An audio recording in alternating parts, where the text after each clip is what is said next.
موسی علیہ السلام چې دربار ته ورننه وته ورته ته خدای نه. فرعون وی چې زه ولی خدای نه یم، ستا خدای څه کوي؟ ویل زما خدای مړه کول او ژوندي کول کوي. نو فرعون وی چې دا خو زم کولی شم.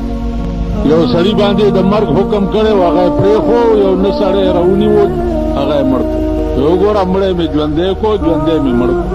موسی علیہ السلام لکه خیال وکړو چې دا څه په جاهل واوړېدم، ورته ویل ښه ده که نه، ته چې ځان ته خدای وی ان الله یاتی څنګه دی بالشمس من المشرق فات بها من المغرب.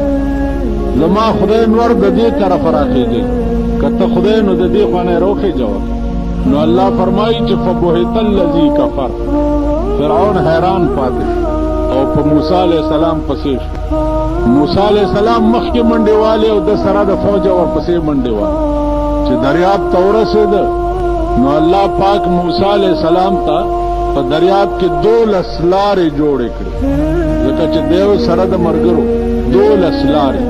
یوه لاره یې جوړه کړه د اوبو دیوالونه ومنځ، بله لاره یې جوړه کړه. موسی علیہ السلام چې پې ور روان شو نو ملګرو اړه کې دا خیال راغی چې هغه اخوا لارې خلک به زموږ ملګري اوبو وړي.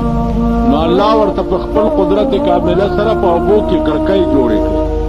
نو دوی به روان هم او په کړکو کې به خپلو ملګرو تم کتل چې دا غم مو پړی نه. فرعون چې د دریاب غاړې ته ورغی نو ملګرو ورته وایي چې ورځه پې که نه، ته خو هم خدای که نه. دی پوه شو چې بس زما د هلاکت ورځ ده نن.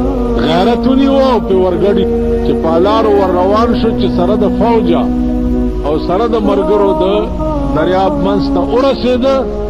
نو الله اوبو ته حکم وکړه چې وینیسه.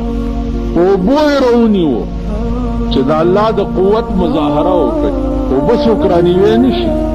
اوبو یې راونیوه چې راوینیوه موسی علیہ السلام د دریاب په غاړه ورته ولاړو، تماشه یې کوله.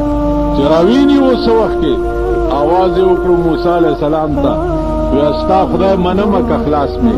نو هغه ورته آواز وکړو چې الآن قد ندمت ولا ينفع الندم. اوس پېمانه شوې، اوس پېمانتیا څه سود نه دی.